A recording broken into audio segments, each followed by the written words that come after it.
இந்திய நாட்டையும் அரசியலமைப்பு சட்டத்தையும் மக்களாட்சியும் காக்கத்தான் நாம போராடிக்கிட்டு இருக்கோம். ஆனா நம்ம அரசியலமைப்பு சட்டத்துக்கு எதிரானவங்களாக சித்தரிக்கிற முயற்சியில இறங்கி இருக்கிறார் தமிழ்நாட்டினுடைய ஆளுநர் RN ரவி அவர்கள். எந்த ஆளுநர்? மரபுப்படி நிறைவா பாடப்படக்கூடிய நாட்டுப்பண் பாடலுக்கு கூட நிக்காம வெளியேறின ஆளுநர். இருந்தாலும் ஒன்றிய அரசுக்கு நான் வைக்கும் கோரிக்கை என்பது, நான் ஆளுநரை விமர்சிக்கிறேன் என்பதற்காக அவரை மாத்திடாதீங்க. அவர் பேச பேசத்தான் பாஜக நாட்டில் அம்பலப்படுது. திராவிட கொள்கைகள் மேலும் மேலும் மக்களிடம் சென்று சேருது. அவர் பேச பேசத்தான் மக்களுக்கு மாநில சுயாட்சி முழக்கத்தினுடைய நியாயங்கள் புரியுது. இன்னும் சொல்லணும்னா, இன்று முழுக்க இந்த மாநாட்டில் நம்முடைய தோழர்கள் திராவிடியல் இயக்கத்தினுடைய குறித்து அழுத்தமாக உணர்வோடு பேசுறதுக்கான தூண்டுகோலாக இருந்து வரும் நம்முடைய ஆளுநர் அவர்கள் தான். தந்தை பெரியார் அடிக்கடி ஒன்றை சொல்லுவார், என்னை செயல்பட வைப்பது என்னுடைய தோழர்கள் அல்ல, என்னுடைய எதிரிகள் சொல்லுவார். அப்படிப்பட்ட கொள்கை எதிரிகளை, பண்பாட்டு எதிரிகளைத்தான் நாம் இன்னைக்கு பார்த்துக்கிட்டு இருக்கிறோம். இன்றைய எதிரிகள் கருத்தியல் மோதலுக்கு தயாராக இல்லை.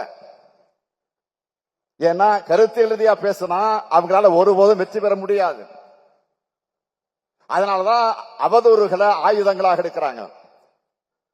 அந்த துரோக கூட்டத்தை தொடத்தெறிய வேண்டிய கடமை சட்ட போராளிகளிடம் உங்களுக்கு இருக்கு. இந்திய அரசியலமைப்பு சட்டத்தை காக்கக்கூடிய கடமை நமக்கு இருக்கு.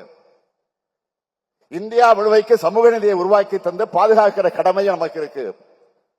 எனவே இங்க இருக்கு சட்ட போராளிகளுக்கு நான் சொல்லிக்கொள்ள விரும்புவது, நீங்கள் கொள்கை போராட்டத்திலையும் ஈடுபடணும், உதவணும், உங்களை ஒப்படைத்துக் கொள்ளணும், தேர்தல் களத்திலையும் உதவணும்.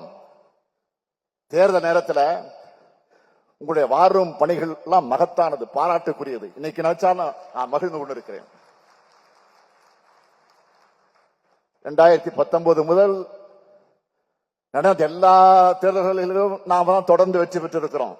அதற்கு காரணம், முக்கியமான காரணம் நீங்கள் தான். ஆக இந்த வெற்றி பயணம் 2026 தொடரணும். 2026 தேர்தல் வெற்றி என்பது நம்முடைய திராவிட மாடல் ஆட்சிக்கு மக்கள் அளிக்க போக மகத்தான அங்கீகாரமாக அமைய போகுது. திராவிட முன்னேற்ற கழக ஆட்சி மீண்டும் அமைய, இந்தியா முழுமைக்கு திராவிட கோட்பாடுகளை வென்றெடுக்க கழக சட்டத்துறை சளைக்காமல் சமரசம் இல்லாமல் உழைக்கணும்.